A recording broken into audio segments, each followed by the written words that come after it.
Have you ever felt like your mind isn't as sharp as it used to be? Like some days, it's not just the body that feels tired. It's your spirit, your patience, your clarity. Maybe you notice yourself worrying more, getting frustrated quicker, or struggling to bounce back after small setbacks that once wouldn't have fazed you. You might ask yourself, is this just part of getting older? Is this the new normal? The truth is, growing older doesn't have to mean surrendering your peace of mind. It doesn't mean your inner strength has to fade away. In fact, if we turn to the right wisdom, these years can become the strongest, clearest, and most resilient chapter of our lives. 2,000 years ago, people faced hardships even harsher than ours today. Pause wars, plagues, exile, betrayal. And yet there were those who stood unshaken. They weren't superhuman. They were simply trained in a different way of seeing the world. They followed a philosophy called Stoicism, the ancient art of mastering the mind. Men like Marcus Aurelius, Pause, the emperor of Rome, who faced endless wars and personal tragedies yet kept his mind serene.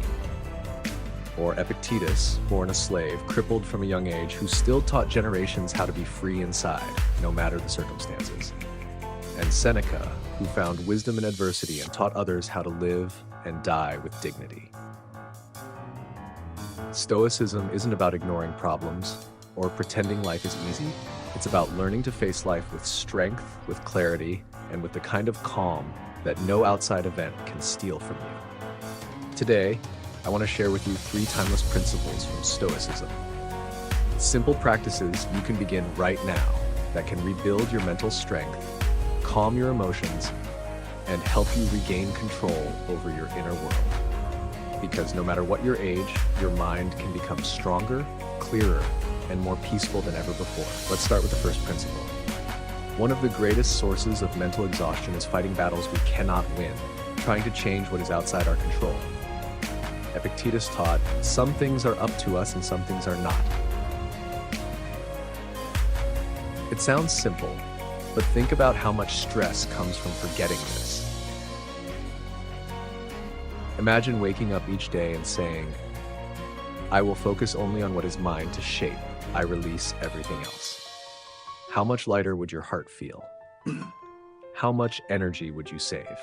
A practical way to apply this is the circle of control exercise. Every time you feel overwhelmed, pause and ask, is this inside my control or outside it? If it's inside, act with purpose. If it's outside, let it go like a stone dropping from your hand. As Seneca wrote, we suffer more often in imagination than in reality. Reclaim your mind by focusing only on the reality you can shape. Now let's move to the second principle, one that Marcus Aurelius used every day to stay clear and calm, even while ruling an empire. Life will always find ways to test us. An illness that arrives without warning, a relationship that ends despite our efforts, a world that sometimes feels like it's spinning out of control. Marcus Aurelius, facing wars, plagues, and betrayals, wrote in his journal, "The impediment to action advances action. What stands in the way becomes the way." He was reminding himself, and us, Posh, that our power does not lie in changing the world, but in how we respond to the world.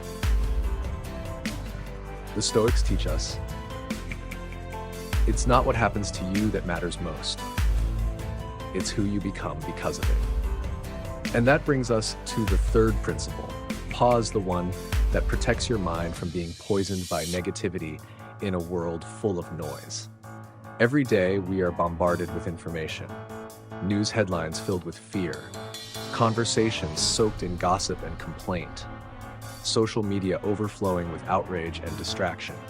Seneca warned, associate with people who are likely to improve you. Welcome those whom you are capable of improving. The process is a mutual one. Men learn as they teach. The same is true not only of people, but of everything we consume. If you constantly feed your mind with anger, fear, and despair, do not be surprised when your heart grows heavy and restless. But if you carefully choose what you expose yourself to, wisdom instead of noise, gratitude instead of complaint, courage instead of fear, then your mind becomes a garden that grows strength, patience, and peace. Ask yourself, is this information making me wiser or merely agitated? Is this conversation lifting my spirit or draining it? Is this activity building my character or wasting my time? The Stoics were masters of presence. They understood the past is beyond your reach. The future is uncertain. But this moment, this breath, this heartbeat, this thought, Pajish, is yours to claim. And now, as we move into the final principle, we come to the ultimate test of Stoicism. The courageous acceptance of life's impermanence and the powerful peace that comes from embracing it. There is a truth we all know, yet often choose to forget. Our time here is limited. Life, no matter how carefully lived, will end. The Stoics did not see this as a reason for despair. They saw it as a reason to live more vividly, more truthfully, more intentionally. Marcus Aurelius reminded himself daily, you could leave life right now. Let that determine what you do and say and think. To a Stoic, remembering death, memento mori, is not morbid. It is liberating. Because when you accept that every day could be your last, you begin to truly live. You cherish the simple things. The laughter of a loved one, pause the beauty of the sunrise, pause the power of a kind word, the wonder of being alive.